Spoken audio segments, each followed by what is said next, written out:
Ok. Entonces, habíamos dado las primeras características, o sea, algunas, como la definición de lo que eran los gobiernos totalitarios, y vimos un ejemplo en una obra artística de que se trataba, ¿ya? O sea, como una obra literaria, que es la novela 1984. Ahora vamos a ver las características propias de este sistema. ¿Se me escucha bien?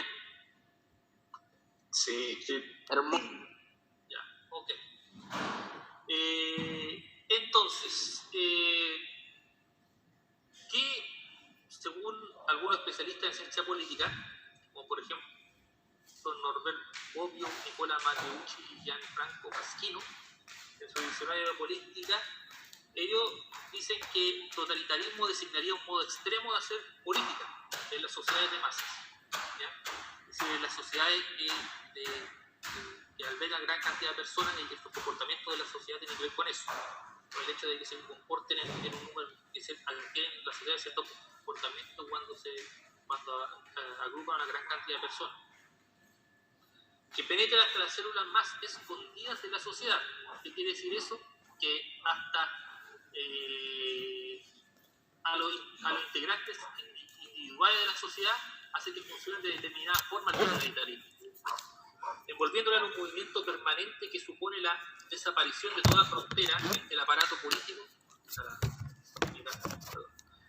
la desaparición de toda frontera entre el aparato político y el cuerpo social. Es decir, no existe una frontera entre el aparato político o el partido principal o único y el cuerpo social, sino que forman parte de un mismo grupo. De acuerdo a los autores, el Estado, el totalitarismo se definiría a partir de la existencia de 4 elementos constitutivos.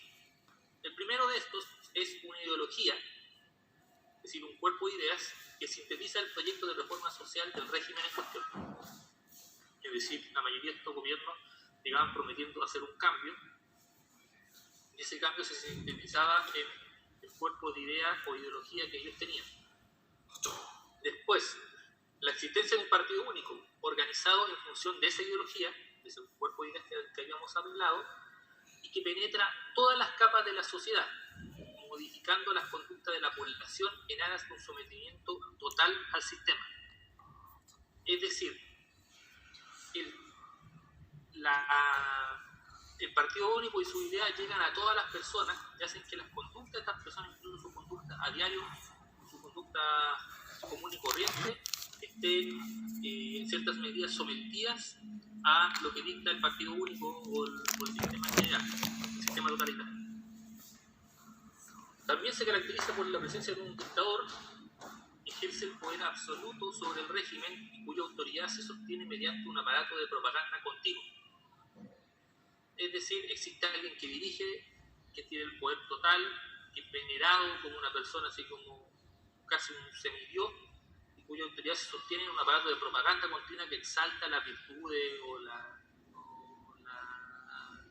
las cualidades de ese dictador. Y después, otra característica es la presencia de una política del terror, que es una práctica también sistemática, es decir, que se sostiene en el tiempo, que inhibe la existencia de toda oposición, o sea, que hace que cualquier intento de crear una oposición no se dé porque la gente tiene miedo, y obliga a las masas a mantener una lealtad sin límites al régimen y a su líder. Bien, ¿se entiende la característica del totalitarismo? ¿Sí? Ya. Ok. Vamos a ver ahora los líderes totalitarios, en este caso son Benito Mussolini, Adolf Hitler y Joseph Stalin. Bien, Benito Mussolini vivió entre el año 1883 y el año 1945. Era un político italiano y él fundó los Fasci di Combattimento, que era una organización política cuyo programa estaba basado en la utilización de la violencia y un nacionalismo desmedido. ¿Cómo se llama? El Fasci di Combattimento. Okay.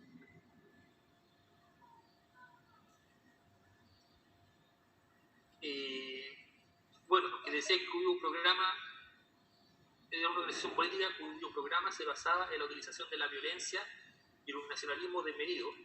Finalmente eso lo logra llevar al poder.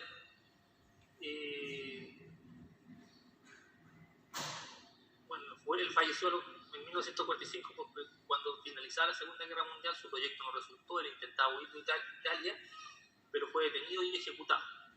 Por ahí aparecen incluso fotos en internet de la ejecución de Mussolini. Una pena. ¿Ah? Una pena. Ah, ok. Ya. ¿Cuáles son sus principales ideas? Su ideología se centró en el rechazo tanto del liberalismo racionalista como del marxismo. Es decir, buscaba hacer una alternativa al liberalismo y al marxismo, es decir,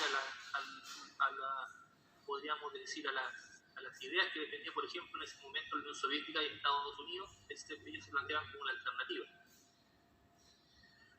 Y en la relevancia también su ideología se basa en la relevancia dada a la acción, la vitalidad y la capacidad liberadora de la violencia. Eso es lo que él manifestaba sobre la violencia. Aparte, él se caracterizó porque en el ámbito económico señaló que el Estado debía ejercer dominio de la economía, aunque sin impedir el desarrollo de la empresa privada. Ya la empresa privada podía existir, pero el Estado tenía que ponerse al encabezar o dar las directrices del desarrollo de la economía. También se caracterizó porque promovió la eliminación de los enemigos políticos, si las personas que los pusieron fueron eliminadas, el culto a su persona, que se llamaba el ducha a sí mismo, y se hacía mediante la propaganda un culto personal que lo elevaba como la capacidad que se le dio en Israel. Y aceptó las ideas de que la empresa era la sociedad y la economía mediante corporaciones productivas sometidas a la autoridad estatal. ¿Ya? ¿Cómo era eso, por ejemplo? Alguien podría preguntar. Por ejemplo, todos los lecheros se agrupaban en un grupo, que era una corporación. Y a la cabeza de esa corporación de lecheros, que eran privados, él ubicaba a un partidario del régimen, por lo tanto que tenía conexión directa con el Estado, y el Estado así se procuraba tener algún grado de control sobre la cantidad de leche que se producía, sobre el precio, etc. En cierto grado de acuerdo con los privados. ¿Ya? Bien, después está Adolf Hitler, por todos conocido también, que nace el año 1889 y fallece el año 1945. Él era un político alemán de origen austriaco, también creo que muchos de ustedes deben saber eso, y que formó el Partido Nacional Socialista, que se convirtió en una de las fuerzas políticas más grandes de Alemania. En 1923 llega al gobierno y se mantuvo en el poder hasta su suicidio, el año 1945. ¿Ah? ¿Se unió a qué?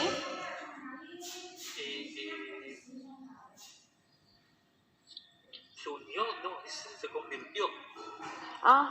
¿En qué, perdón? En una de las fuerzas políticas más grandes de Alemania, el Partido Nacional Socialista.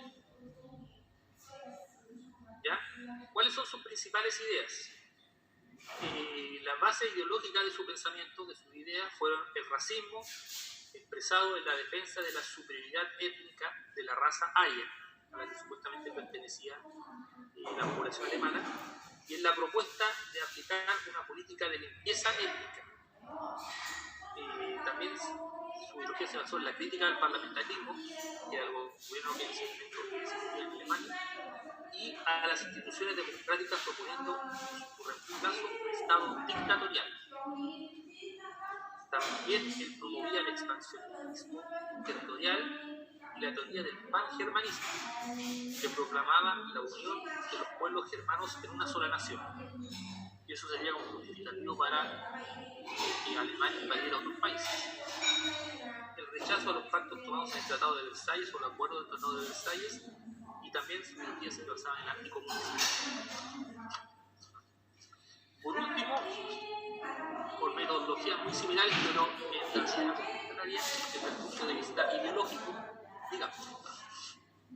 ¿Dijo anticomunismo? Entonces, ¿cómo eso de que está en el Partido Nacional Socialista? Es que eh, su ideología era aparentemente socialista porque el Estado tenía una participación importante en la economía, ¿ya? Pero también al mismo tiempo era nacional, era muy nacionalista, ¿ya?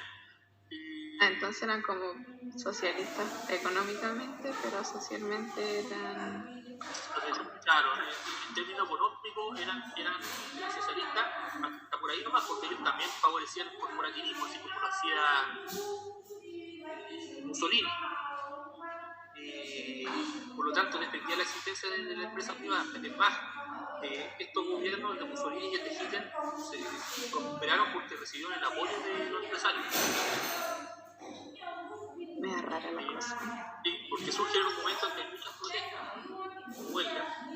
Entonces, hay una parte de la población que está en contra de estas protestas o huelgas, pero grupos de izquierda más radicales.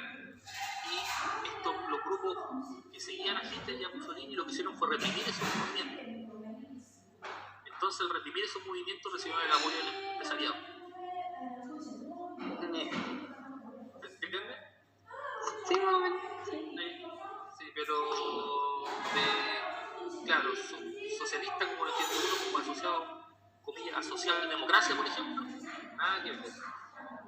Ah, ya, me sé. Nada que ver.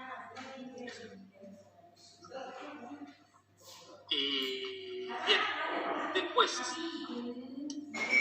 Joseph Stalin.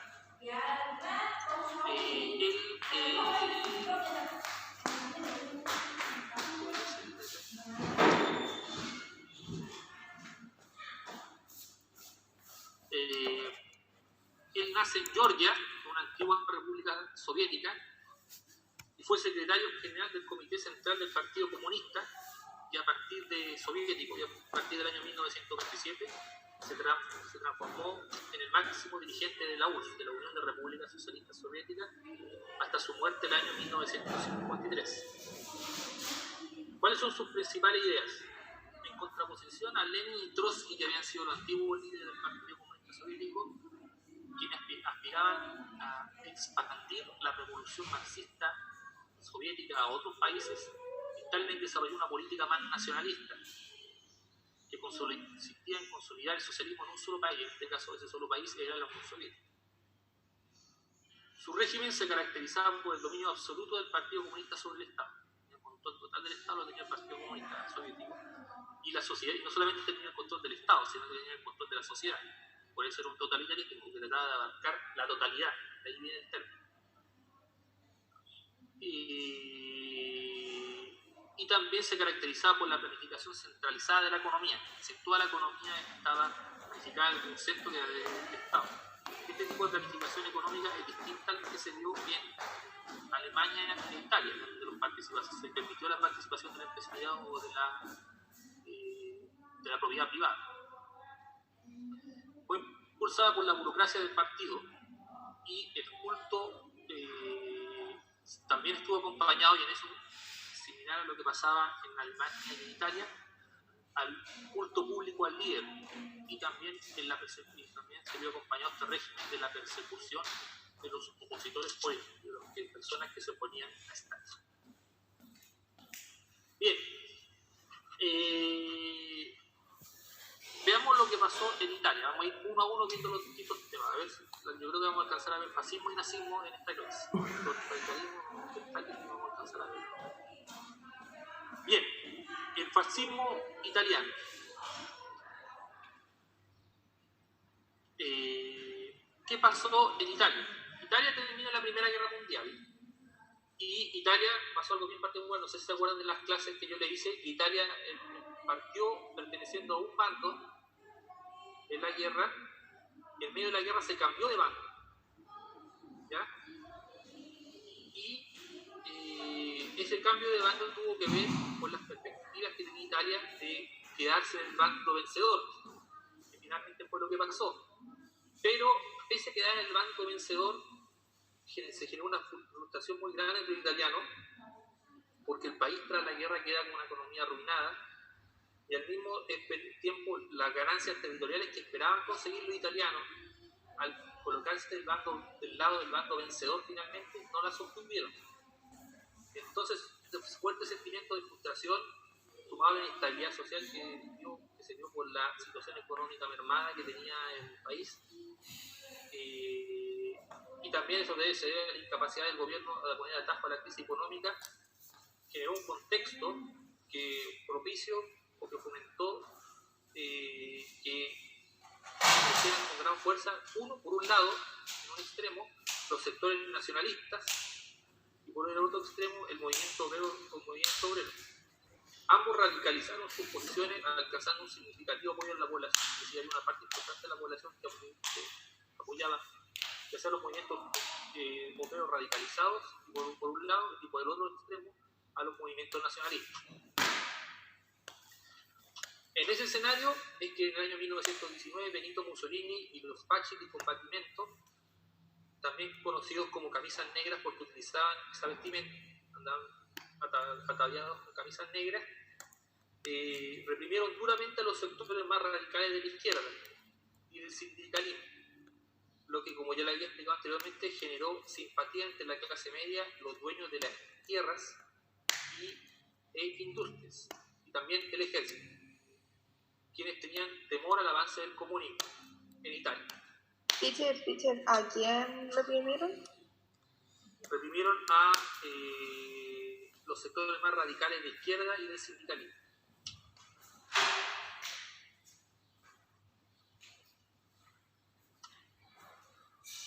Recuerden que Benito Mussolini hacía como una especie de culto al uso de la violencia. No la veía como algo malo. Teacher, ahí ya estaba Mussolini, ¿cierto? O sea, no, Mussolini no estaba gobernando, existía como tal. Él movilizaba a su gente y les decía a los camisas negras, ¿saben qué? Va a haber una protesta de los grupos radicales de izquierda, vamos a reprimirlo. Eran como milicias paraestatales, o sea, que funcionaban, pero al margen del Estado. Pero lo paradójico es que había gente dentro del Estado, como el ejército, que igual la apoyaba, o sea, como que hacían la vista gorda. ¿Se entiende? Sí. Como que ignoraban su existencia y dejaban que ejercieran la violencia contra los grupos de izquierda. Bien, radicalizar. ¿Qué fue lo que pasó posteriormente?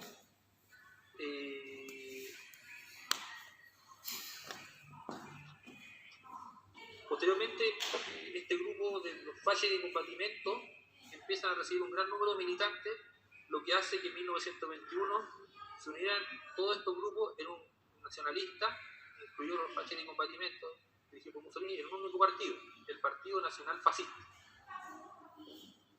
que obtuvo 35 parlamentarios de elecciones de Senado, una votación bastante alta.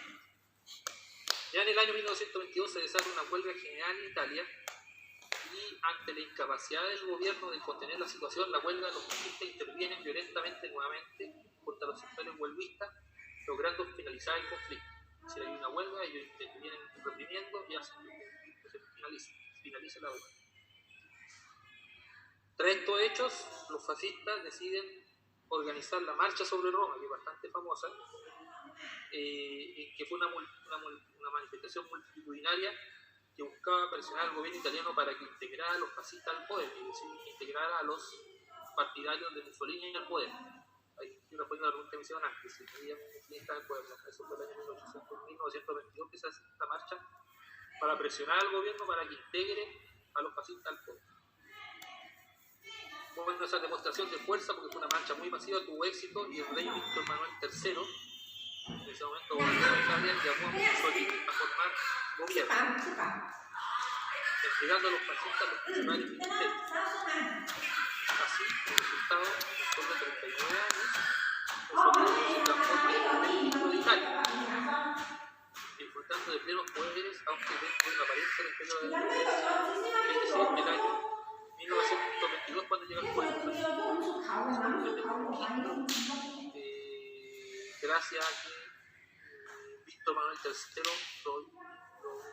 le entrega, lo llama a formar gobierno y le entrega esa posición, esa autoridad. ¿Se entiende? Sí. Sin... Esto sería como una especie de presidente. En todo caso. Que en un momento se buscó añadir a los nacionalistas al grupo de los fascistas. Entonces, lo que había mencionado antes de los grupos obreros, los nacionalistas, ¿no son esos los movimientos de izquierda? No, pues los grupos obreros son los movimientos de izquierda. Los nacionalistas son los fascistas. Ah, ya, entonces era al contrario. Contrario, sí. Ay. Lo que pasa es que ambos, como que los nacionalistas y los grupos y los obreros son los que empiezan a como ser quienes se toman el escenario político en Italia. Ya. Que pensé que habían como surgido ambos en contra de algo. Claro, o sea, en cierto sentido, ambos estaban en contra del gobierno liberal democrático. Sí, coincidían en eso, pero entre ellos no había buena relación tampoco. Sobre todo de parte de los fascistas, que también eran como, al igual que la ideología nazista, de los nazis, era anticomunista. Ya, gracias.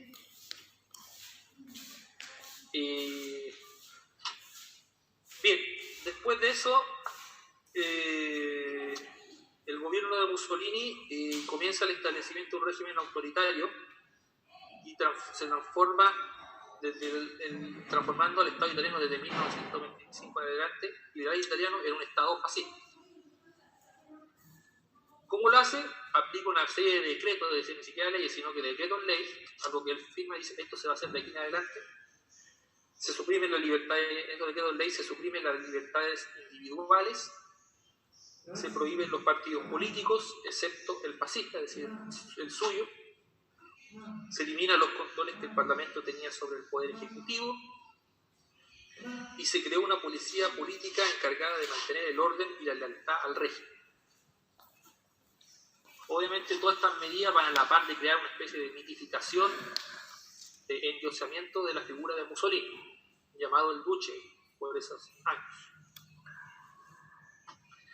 Bueno, algunas características, espera un poquito, que está puro metiendo ruido mi mascota.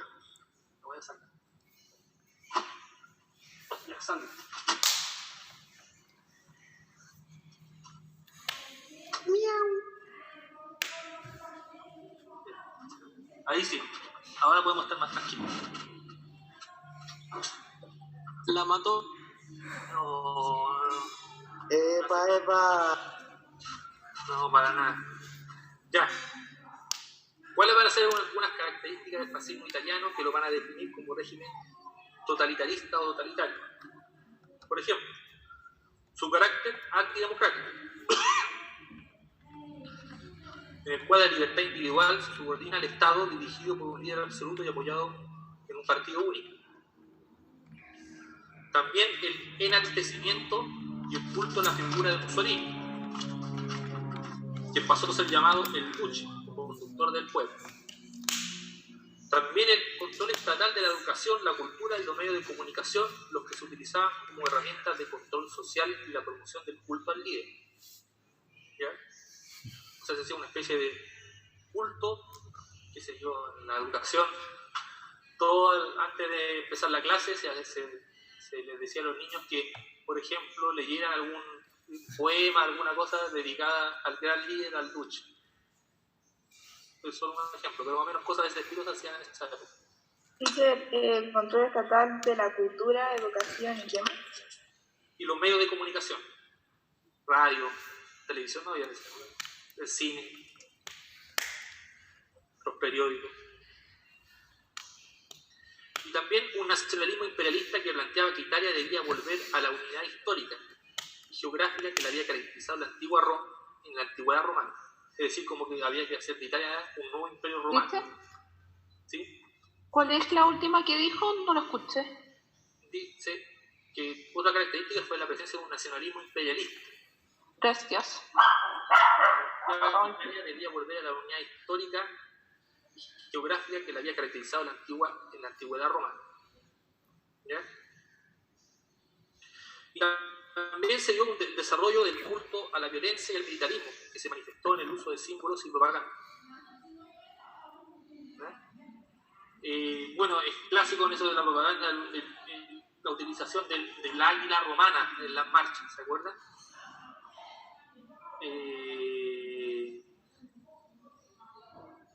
O sea, la idea era como que ellos iban a revivir la vieja gloria del Imperio Romano en su administración. ¿Sí? Bien. Y eso implicaba, por lo tanto, conquistar otros países. Por eso Italia también se lanzó a la conquista de otros países, por ejemplo, en el norte de África, Libia, durante el transcurso de la Segunda Guerra Mundial. Ya, viendo el tiempo que nos queda, prefiero dejar el nazismo porque es un tema bien importante y bien trascendente.